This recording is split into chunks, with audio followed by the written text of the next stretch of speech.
So naive back then, with a clueless grin. It's the Power of God's Love podcast 1048.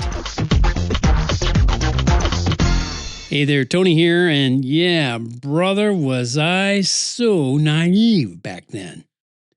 I mean, I used to believe, get this, that Americans were all on the same side. Yep. And I believed old people never did bad things. And I believed pretty girls were all saving themselves for marriage. Eesh, it's crazy, I know, but I believed those things. I did. And I assumed most anybody would know I was talking about God when I wrote Higher Power in a song. Boy, oh boy, was I wrong. And like I said, naive. But fast forward a couple of decades and I wasn't so naive anymore. And that was a good and bad thing. It was good because it meant that I grew up, I matured a little bit, discovered a whole lot more actual truth.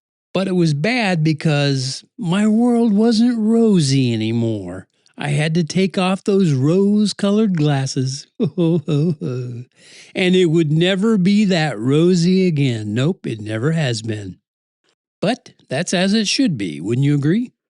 I'm sure you got some kind of similar story that you could share, right? Where your hopes and your dreams and your aspirations were crushed by reality. Anybody? Hello? What do you do when that happens? Well, I can tell you what you don't do. You don't give up hoping for better things, because they are coming. Well, at least for a few. Yeah, for a few, we understand the higher power that will save the world is coming. And that's not a headline from some utopian or dystopian movie trailer. Because the higher power I speak of is the creator of heaven and earth and the rest of the universe. And at the risk of offending many, I'm going to mention his name. Jesus. Now, going back to when I was so naive, I wrote a song about worry and not worrying. And I'm going to share the lyrics in just a minute. I want you to see if you can find yourself in either part of it, either part of the song, the worry or the not worrying. If you worry, do you understand why? And if you don't worry, do you understand why not? Either way you choose to position yourself, there's only one reason you're even able to ponder the question. Because you were created, and you were created with your very own brain. Your brain is nobody else's brain, okay? Got any questions about that? Good. Here are the lyrics to help you consider the power. If I sat down and I took the time to correct the lines and absorb them all, I would sit in place for so long that the hourglass would surely rust and fall. But there's no need for me to worry. I don't need to see and I don't need to feel. I might expect a change here and there, but surely you must see, or at least you can feel, the power is higher, and all we have to do is close our eyes. If I stood still and I counted days and made up ways to collect them all, I would never move, because there are no ways I can save them all and take the time, but there is no need for me to worry, because the power is higher, and all we have to do is close our eyes. Now, I know there's a lot of metaphorical, allegorical, vague kind of stuff there. I know that.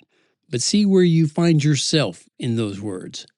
If any of it landed somewhere good with you, or even if it landed bad with you, how about we stay connected? It's really easy. It's super easy, he said. Here's how you do it. You just go to TonyFunderburk.com and get Tony's daily devotional delivered to your inbox for free. And it's an easy thing to do because it's a form that only needs your email address. You don't even have to tell me your name if you don't want to. And once you sign up for it, you're going to get good stuff based on the power of God's love. The power of God's love, not the huggy. The power. And to show my sincere appreciation for your time and attention, I'm going to send you download links to music and the very first 6 days. Now, that's a rhyming book for kids about the creation week. I'll send that all to you right away. Kids love that book, by the way. All you got to do, as I said, just add your email to the form at tonyfunderburk.com, and before you know it, we're going to be connected. That's it for this episode of the Power of God's Love podcast. Until next time, go get yourself an opportunity to share the power of God's love.